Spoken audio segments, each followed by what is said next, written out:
wir sind Franz und Petra Michalski. Ich bin nichts weiter als das Sprachrohr meines Mannes. Also mit mir hat die Geschichte gar nichts zu tun. Ich erzähle zuerst mal etwas von den Eltern, um die ganze Geschichte besser zu verstehen. Die Mutter war Jüdin, kam aus einer Familie der Tuchhändler. Der Vater hat englische Tuche gehandelt in Breslau. Es war eine Breslauer Familie.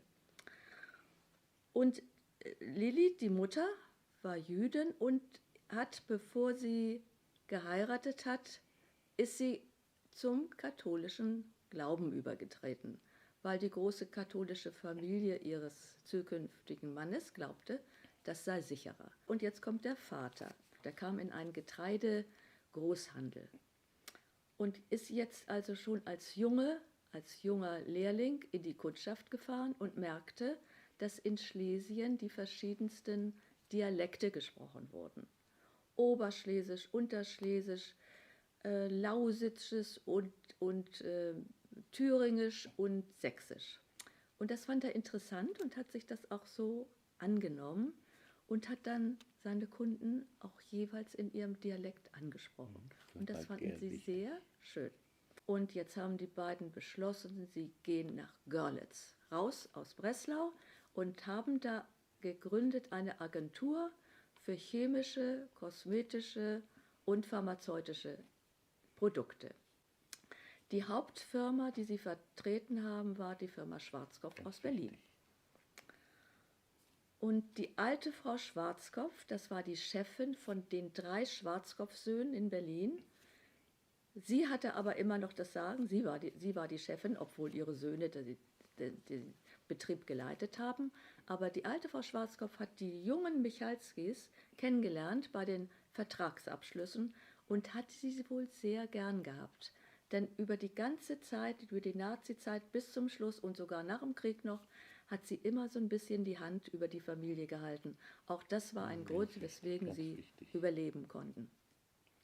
Also sie kam jetzt nach Görlitz, Herbert ging in die Kundschaft und Lilly machte das Büro und es klappte wieder ganz prima, weil er jetzt wieder seine Kunden in ihrem Dialekt angesprochen hat und überhaupt sehr charmant war und auch immer die ganzen Familienverhältnisse der Drogisten und Apotheker wusste und sich immer erkundigt hat, na, wie weit ist es dann, wann kommt das Baby nun? Und dann haben sie ihm auch immer die Babys gezeigt und er hat auch dann immer was mitgebracht. Es ging wirklich sehr gut. Aber nach einem Jahr war diese Idylle zu Ende. Das war 1934, weil Bubi geboren wurde. Bubi wurde geboren. Und was jetzt machen? Wie kann man jetzt das Geschäftliche und Private zusammenbringen? Man sucht sich ein Kindermädchen. Das war aber jetzt schon schwierig. Wie sollte in diese jüdisch-katholische Familie ein Kindermädchen, ein normales, passen? Das ging gar nicht. Aber sie fanden nach einer Weile die Erna aus der Familie von Kommunisten. Ganz wichtig. Und die Kommunisten waren ja auch gegen die Nazis und darum passte Erna sehr gut da rein. Erna hat sich sofort in Bubi verknallt und hat ihn zu ihrem Lebensinhalt gemacht. Sie hat ihn gehütet und gepflegt. Das Büro und die private Wohnung waren in einem Haus so auf einer Ebene, sodass Lilly immer ein Auge auf die beiden werfen konnte. Aber im Großen und Ganzen hat Erna das alles gemacht. Schwarzkopf merkt, dass die Umsätze kleiner werden. Und Herbert merkt, dass die Gestapo in die Kundschaft geht und ihn anschwärzt und sagt, ihr werdet doch nicht bei dem Michalski kaufen, seine Frau ist doch Jüdin. Denn das ganze Konvertieren hat nichts genützt. Lilly ist sofort wieder, als die Nazis an die Macht kamen, zur Jüdin gemacht worden. Sie war wieder Jüdin und Herbert war ein jüdisch Versippter. Also die Nazis haben ihn so angeschwärzt, dass Schwarzkopf das in Berlin gemerkt hat, ihn zu sich bestellt hat und ihm gesagt hat, so geht das nicht weiter. Sie müssen sich von ihrer Frau scheiden lassen. Und da hat er gesagt, nein. Und dann haben sie ihm die Agentur entzogen und weil das die größte und stärkste war, konnte er das Geschäft auch nicht mehr halten. Aber sie haben ihn in Berlin eingestellt. Er ging jetzt nicht mehr in die Kundschaft, er fuhr jetzt rum und hat Dinge besorgt, die inzwischen knapp geworden Und wer sind. hat der gemacht, der hier? Ja, ja. Ganz wichtig. Wir sind jetzt immer noch 38. Und wer zog rein in das gut gemachte Geschäft? Der SS-Mann Bernhard Barow. Genau. Das war der ihn überall angeschwärzt hat. Also jetzt haben wir 39 und Herbert wird in Berlin eingestellt. Lilli und Bubi gehen zurück nach Breslau in den Schoß der großen katholischen Familie.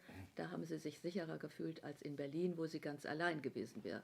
Jetzt kam Herbert immer nur am Wochenende, wenn überhaupt, nach Hause. Jetzt haben sie natürlich an Auswanderung gedacht, wie alle Familien, aber haben nicht viel Hoffnung gehabt, weil es in der Verwandtschaft und im Freundeskreis auch nicht geklappt hat. Aber plötzlich, sie haben einen Einreiseantrag gestellt in Brasilien, in die Stadt Blumenau. Plötzlich kriegen sie die Zusage. Aber da waren sie schon so aufs Hiersein eingestellt, dass sie richtig geschockt waren, dass sie das Visum hatten und die Fahrkarten für den Dampfer. Sie haben den sausen lassen. Zum Beispiel war das so, dass die Tante Klärchen, das war die Schwester von Lilli, schon emigriert ist nach England, weil sie die Zeichen der Zeit sehr gut erkannt hat.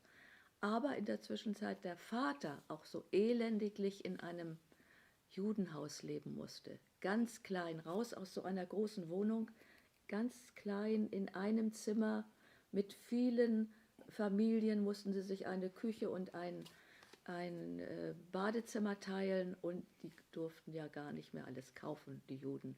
Zum Beispiel keine Rasierseife mehr, keine Rasierklingen. Und Lilli wollte nicht weggehen, sie wollte ihren Vater hier, so gut es ging, weiter betrauen. Also dein Vater ist jetzt in Berlin bei Schwarzkopf und hat es nicht nur der alten Frau Schwarzkopf zu verdanken, sondern auch dem damaligen Direktor Weber, der die Michalskis auch so ein bisschen geschützt hat. Und jetzt kam Bubi in den Kindergarten und hat zum ersten Mal gemerkt, dass es ihm schlecht geht. Er hat zum ersten Mal gemerkt, er ist ein Judenlümmel. Er musste in der Ecke stehen und durfte nicht mitspielen.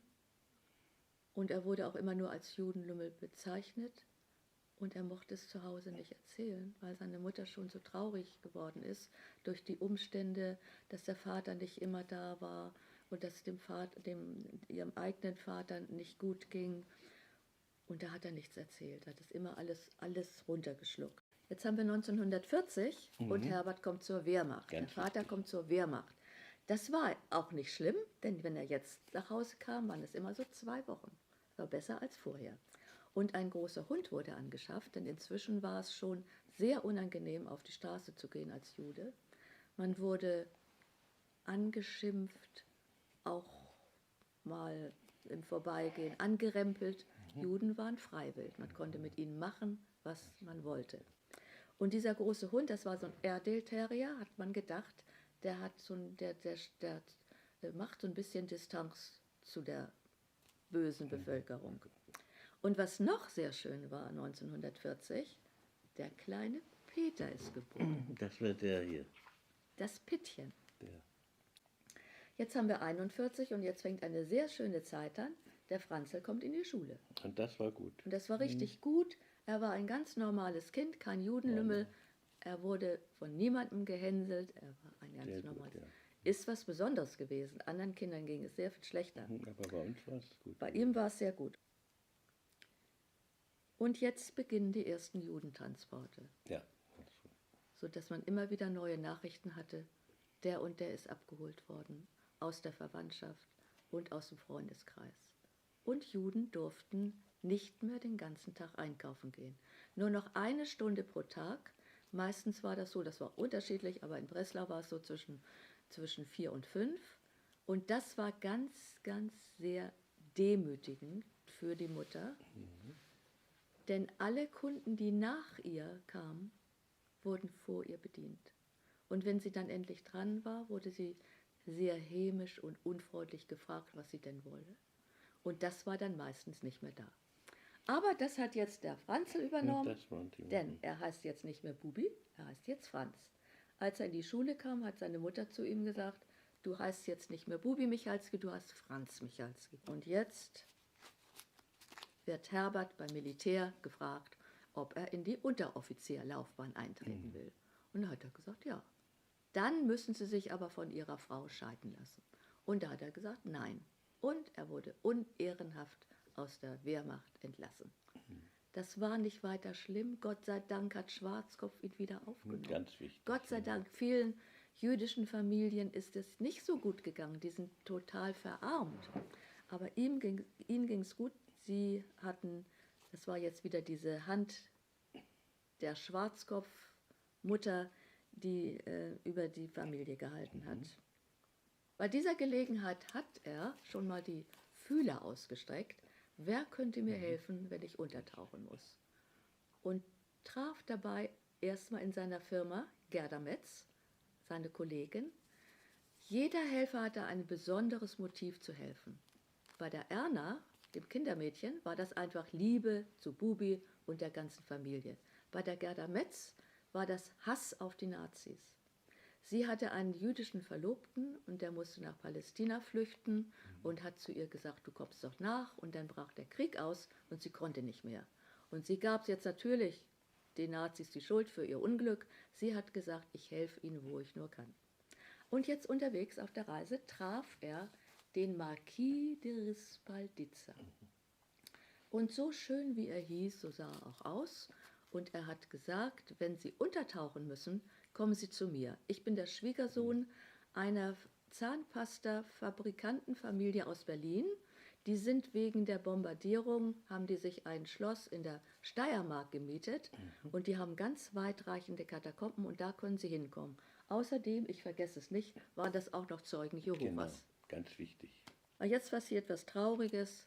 Der Großvater soll abgeholt werden und er entzieht sich dem durch Selbstmord. Ja.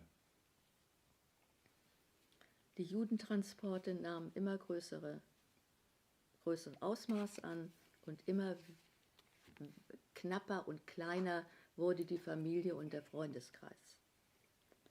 Jetzt haben wir 43 Ganz wichtig, ja. und der Franz wird aus der Schule rausgeschmissen. Darf er nicht, ja. 1,5 Jahre Schule für einen Judenlümmel, Darf er nicht. das ist doch genug. Was macht man nun?